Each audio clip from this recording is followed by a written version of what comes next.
नमस्कार विद्यार्थी मित्रांनो, स्वागत आहे तुमचं अभ्यास हाच मंत्र या यूट्यूब चॅनलवरती। तर आज आपण शिक्षक भरती विषय अपडेट घेणार आहोत। तर बघा 20/1/2025 ची पत्र आहे। तर व्यवस्थापनांसाठी सूचना देण्यात आलेल्या आहे शिक्षण विभागामार्फत। तर स्थानिक स्वराज्य संस्था व खाजगी शैक्षणिक संस्थांच्या मधील रिक्त पदे भरण्यासाठी पवित्र पोर्टलवरील जाहिराती विषयक सूचना देण्यात आलेल्या आहेत। तर बघा क्रमांक पहिला, शिक्षक अभियोग्यता व बुद्धिमत्ता चाचणी 2022 ही दिनांक 22/2/2023 ते दिनांक 3/3/2023 या कालावधीमध्ये काय केलेलं ते घेण्यात आलेली होती ऑनलाईन।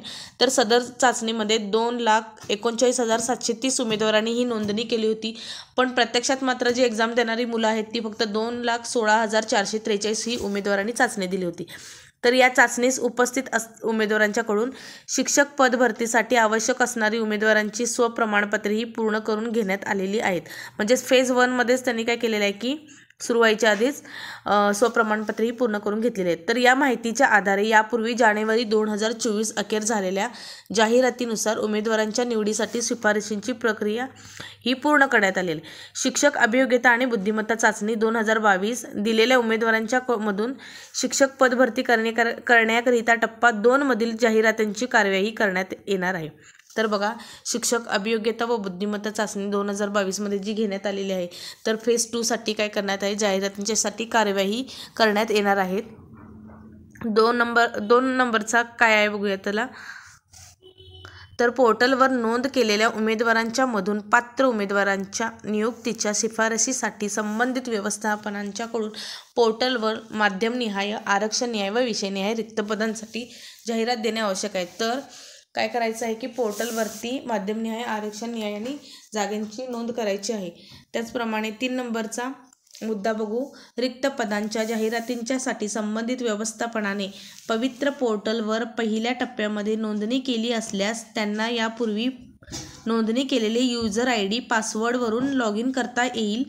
नव्याने नोंदणी करू इच्छिणाऱ्या व्यवस्थापनास पवित्र पोर्टलवर नोंदणी करणे आवश्यक आहे। म्हणजेच रिक्त पदाच्या जाहिरातीसाठी संबंधित व्यवस्थापनाने पवित्र पोर्टलवर पहिल्या टप्प्यामध्ये नोंदणी केली असल्यास त्यांना बघा, तर व्यवस्थापन आहे ज्या शाळा आहेत ज्या पवित्र पोर्टलवरती त्यांनी सुरुवातीला जर नोंदणी केलेली असली तर त्यांना तीच युजर ID आणि पासवर्ड वापरून लॉग इन करता येईल। त्याचप्रमाणे नव्याने नोंदणी करू इच्छिणाऱ्या व्यवस्थापनासाठी पवित्र पोर्टलवर नोंदणी करणे हे आवश्यक आहे। म्हणजे ज्या संस्था किंवा ज्या शाळा नवीन नोंदणी करणार आहेत तर त्यांना देखील पवित्र पोर्टलवरती नोंदणी करता येणार आहे। यासाठी सरळ प्रणालीतील युजर ID हाच या पोर्टलचा युजर ID असेल। व्यवस्थापनास फॉरगॉट पासवर्ड यावर क्लिक करून ऑप्शन फॉर रिसेट पासवर्डमध्ये using one time passwords sent via SMS खाली, म्हणजे ही जी माहिती आहे तर ती व्यवस्थापनांच्यासाठी आहे की त्यांनी कशा प्रकारे पोर्टलवर रजिस्ट्रेशन करून ओपन करायचं आहे आणि जागा अपलोड करायची आहे या संबंधात। तर खाली बघू आपण, पवित्र पोर्टलसाठी सरळ पोर्टलवर नोंद असलेल्या व्यवस्थापनाचा मोबाईल क्रमांक विचारात घेण्यात आलेला आहे। तर खाली बघू 4 नंबरचा मुद्दा बघू, व्यवस्थापनास जाहिरात देण्यापूर्वी त्यांच्या व्यवस्थापनाच्या बिंदू नामावलीची तपासणी संस्थेच्या मुख्यालयाशी संबंधित विभागाच्या सहाय्यक आयुक्त, माननीय विभागीय आयुक्त कार्यालय यांच्याकडून अद्ययावत करून प्रमाणित केलेले असणे आवश्यक आहे। म्हणजेच जाहिराती अपलोड करण्यापूर्वी काय केलं पाहिजे की मावककडून ती बिंदू नामावली तपासून घेतली पाहिजे। त्याचप्रमाणे बघा, पूर्वी प्रमाणित केलेल्या बिंदू नामावलीमध्ये SC BC या प्रवर्गाच्या आरक्षणामुळे जर बदल झाल्यामुळे व्यवस्थापनास बिंदू नामावली अद्ययावत करून दिनांक 27/2/2024 नंतर प्रमाणित केलेले असणे आवश्यक आहे।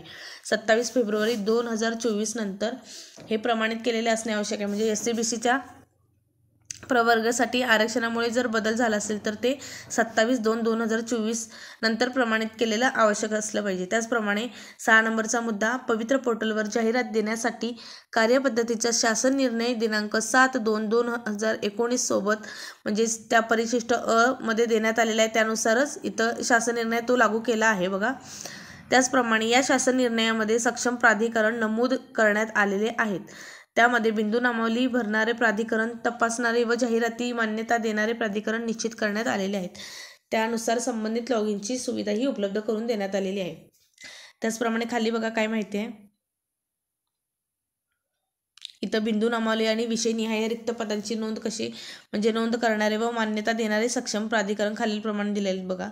जिल्हा परिषदेची शिक्षणाधिकारी त्यानंतर मुख्य कार्यकारी यांच्याकडून पोर्टलवर बिंदू नामावली व विषयनिहाय रिक्त पदांची माहिती भरणारे कोण? शिक्षणाधिकारी जिल्हा परिषदेच्या. आणि पोर्टलवर तपासणारे व जाहिरातीस मान्यता देणारी प्राधिकरण मुख्य कार्यकारी अधिकारी. त्याचप्रमाणे इथं बघा महानगरपालिका, नगरपालिका, कटक मंडळे, खाजगी शैक्षणिक संस्था, त्याचप्रमाणे खाजगी संस्थांच्या देखील माध्यमिक शाळा, खाजगी संस्थांच्या उच्च माध्यमिक शाळा, कनिष्ठ महाविद्यालय इत्यादींची माहिती म्हणजे कोणामार्फत बिंदू नामावली तपासणी करून दिलेली आहे याबद्दल माहिती दिलेली बघा. व्यवस्थापनाकडे एकापेक्षा जास्त माध्यमाच्या जर शाळा असेल म्हणजे एखादी संस्था आहे आणि तिच्याकडे त्या संस्थेच्या जर ब्रँचेस जास्त असतील, शाळा आहेत असल्यास बिंदू नामावलीची माध्यमनिहाय माहिती नोंद करावी तिने. त्याचप्रमाणे रिक्त पदांची मागणी नोंदविताना सन 2022 आणि 23च्या संच मान्यतेनुसार रिक्त असणाऱ्या पदांची नोंद करावी.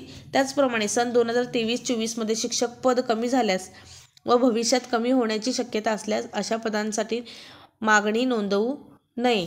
म्हणजेच की काय 2022-23च्या संच मान्यतेनुसार रिक्त असणाऱ्या पदांचीच नोंदणी करावी.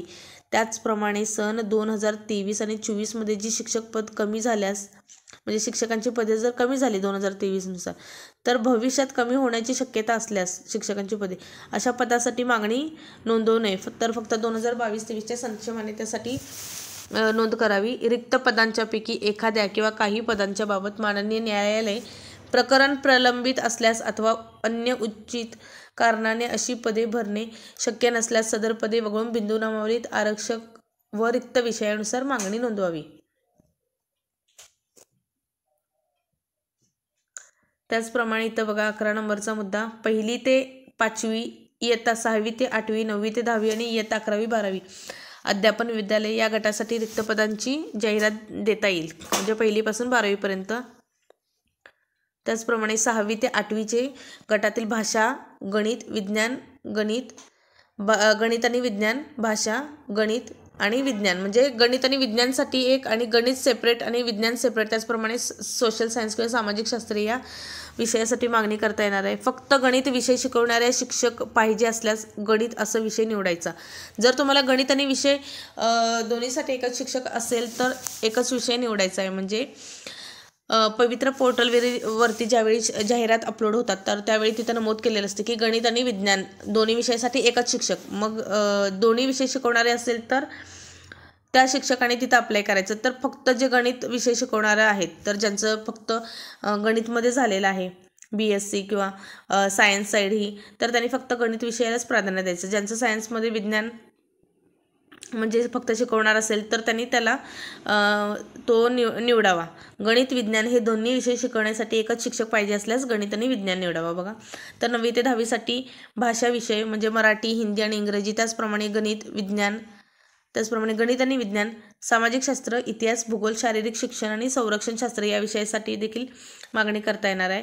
इथं देखील तशाच प्रकारे फक्त गणित विषय शिकवण्यासाठी शिक्षक पाहिजे तर फक्त गणित असा विषय निवडायचा आणि विज्ञान असं फक्त विज्ञान तर विज्ञान आणि गणित आणि विज्ञान दोन्ही तर दोन्ही विषयासाठी शिक्षक म्हणजे एकच शिक्षक निवडायचा. इतिहास, भूगोल इथं बघा आर्ट्सवाल्यांसाठी इतिहास, भूगोल इत्यादी सामाजिक शास्त्रातील सर्व विषय शिकवण्यासाठी एकच शिक्षक पाहिजे असल्यास सामाजिक शास्त्र असायचं. जर तुम्ही आता 9वी ते 10वीच्या वर्गासाठी असणार तर सामाजिक सोशल सायन्स हा विषय असतो. तर सोशल सायन्समध्ये तिथं जर सामाजिक शास्त्र असा जर तिथं उल्लेख असला तर तुम्ही कुठलाही तुम्हाला विषय शिकवायला सांगणार आहे तिथं 9वी 10वी. तुम्ही असं म्हणायचं नाही की मी इतिहासच झालं आहे माझं स्पेशलायझेशन, इतिहासच शिकवणार, भूगोलच शिकवेन किंवा अमुक राज्यशास्त्र किंवा असं तर नाही. तर ज्यावेळी त्यांनी फक्त लिहिलेलं असते की इतिहासासाठी शिक्षक तर तो इतिहासच शिकवायचा आणि तिथं फक्त भूगोल असेल तर भूगोलसाठी. आणि शारीरिक शिक्षण विषयाचा पूर्ण वेळ हा कार्यभार उपलब्ध होत असल्यास शारीरिक शिक्षण असा निवडा. तर 11वी 12वीची बघा उच्च माध्यमिक कनिष्ठ महाविद्यालयाचे संच मान्यतेत मंजूर असलेल्या पदांपैकी रिक्त असलेल्या पदांची नोंदणी करता येईल. बघा इथं उच्च माध्यमिकचं कसं म्हणजे ज्युनियर कॉलेज 11वी 12वीचे अर्धवेळ महाविद्यालयाच्या अर्धवेळ व 2 विषयातील कार्यभारासाठी पूर्णवेळ मंजुरी असलेली रिक्त पदे नोंद करता येतील. म्हणजे अर्धवेळसाठी पण तुम्ही निवडता येतील, म्हणजे 2 सब्जेक्टमध्ये. तर पहिल्या फेजमध्ये कसं झालं की मराठी सब्जेक्ट, त्याचप्रमाणे त्याच्याबरोबर इतिहास किंवा मराठी राज्यशास्त्र असे 2-2 सब्जेक्ट घेऊन पूर्णवेळ करण्यात आलेले आहेत. फक्त एकाच विषयासाठी कमी जागा होते. तर आता या अशा प्रकारे 2-2 विषयासाठी एकच पूर्णवेळ अशी देखील रिक्त पदेही नोंदवता येणार आहेत.